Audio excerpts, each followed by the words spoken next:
Hello friends, day with Madhu Neetu Chetu चॅनलवर तुमचं खूप खूप स्वागत आहे. आज सिंपल चण्याची भाजी पोळी बनवणार होते. त्यासाठी चण्याला शिजवण्यासाठी प्रेशर कुकरला लावून टोमॅटोची चटणी आणि ग्रेव्हीसाठी टोमॅटो, कांदा, लसूण, मिरची भाजून घेण्यासाठी घेतले. तर मैत्रिणीचा फोन आला. म्हणाली, आमच्या इथे पाणी संपले आहे आणि आंघोळ राहिली. घरातलं सगळं आटपून 1 तासात पोचतेच. मी म्हटले बरे, आता मॅडम येणार म्हणजे नुसतं आंघोळ होणार असे नाही, तर जेवण होणार, दुपारची थोडी लोळपोळ होणार, आमची हा हा ही ही होणार. हे सगळं नवऱ्याने ऐकून यापासून सुटका होण्यासाठी ऑफिसचा मार्ग पत्करला. पण माझ्या चेहऱ्यावर चमक आली. 1 तासात येणार म्हटले. तिच्यासाठी काय बनवू आणि काय नाही, विचारांचे चक्र सुरू झाले. थोड्याच वेळात पुन्हा फोन आला. काहीतरी छान बनव. इतक्या कमी वेळात हिच्यासाठी काय बरं छान बनवणार? विचारांच्या चक्रात जाणारच तो दुसरा मैत्रिणीचा फोन आला. मी पण येते. धक्कात बसला, पण म्हणाली सोबत आणते काहीतरी चटरपटर. मला पण थोडे बरे वाटले. पहा 2 मैत्रिणीतला फरक. विचार आणि फोनाफोनीमध्येच अर्धा तास निघून गेला. आता ठरले घावण, चण्याची रस्सा भाजी, टोमॅटोची चटणी आणि सोबतच सुंदर मधुर नारळाचे दूध. नारळाचे दूध तयार करतच आहे, तर आल्याबरोबर द्यायला थंडगार सोलकढी. हे सगळं भाजून तयार आहे.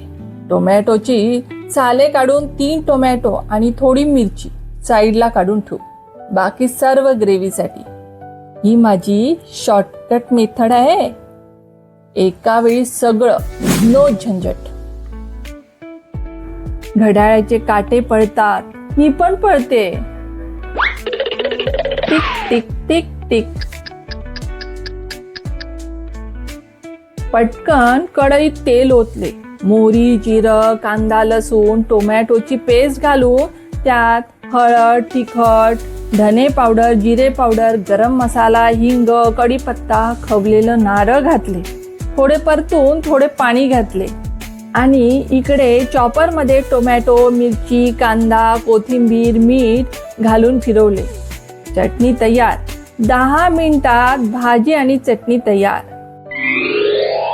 थोडा वेळ रोबोट झाल्यासारखेच वाटले.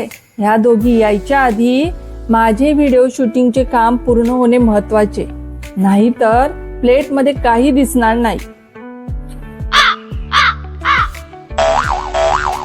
1 वाटी तांदूळ पिठात 2 वाटी पाणी चवीप्रमाणे मीठ घालून मिक्स केले. तव्याला चांगलं गरम करून पिठाला पुन्हा ढवळून घावण घातले. पहिले घावण तुटतातच, पण माझे नाही तुटले. खूप सॉफ्ट आणि नाजूक आहे ना, म्हणून तुटलं. जाऊ द्या, होतेच. पहिलं घावण तुटतच. एकीकडे घावणे आणि दुसरीकडे उचलवाचल सुरू. नाही तर आल्याबरोबर म्हणतील, काय नीता, किती हा पसारा. आल्या मोठ्या मला सांगायला. सगळ्यांनाच गरमागरम घावणे देताना मला जरा घाईच होते. एकत्र बसून जेवता येत नाही, म्हणून पहिले सर्व घावणे करून ठेवते. जेवणासाठी पाणी घेताना एका पातेल्यात पाणी गरम करते. पाणी उकळले की फ्लेम बंद करून केळीचे पान चाळणीवर ठेवून ती चाळणी गरम पाण्यावर ठेवते. माझ्या इथे हळदीचे पाणी असल्याने मी नेहमीच तीच वापरते. त्यावर घावणे ठेवून झाकण ठेवते. सगळ्यांना आणि मलाही गरमागरम घावण. सध्या 4च बनवून घेते. सुंदर पांढरे शुभ्र मऊ घावणे तयार.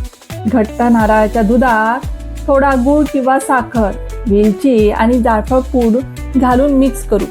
वेलची जायफळ पुडाचा नाकाने सुगंध येत असला तरी खाताना तोंडात जो सुगंध रेंगाळतो याचा अनुभव कृतीतूनच घ्यावा लागतो. तुम्हाला काय वाटते? माझी मैत्रीण आल्याबरोबर काय फ्रेश होणार? नाही, नारळाच्या दुधाच्या सुगंधानेच विसरून जाणार. पण आज मीच विसरले सोलकढी शूट करायला. पण तुम्ही विसरू नका लाईक, शेअर, सबस्क्राईब करायला.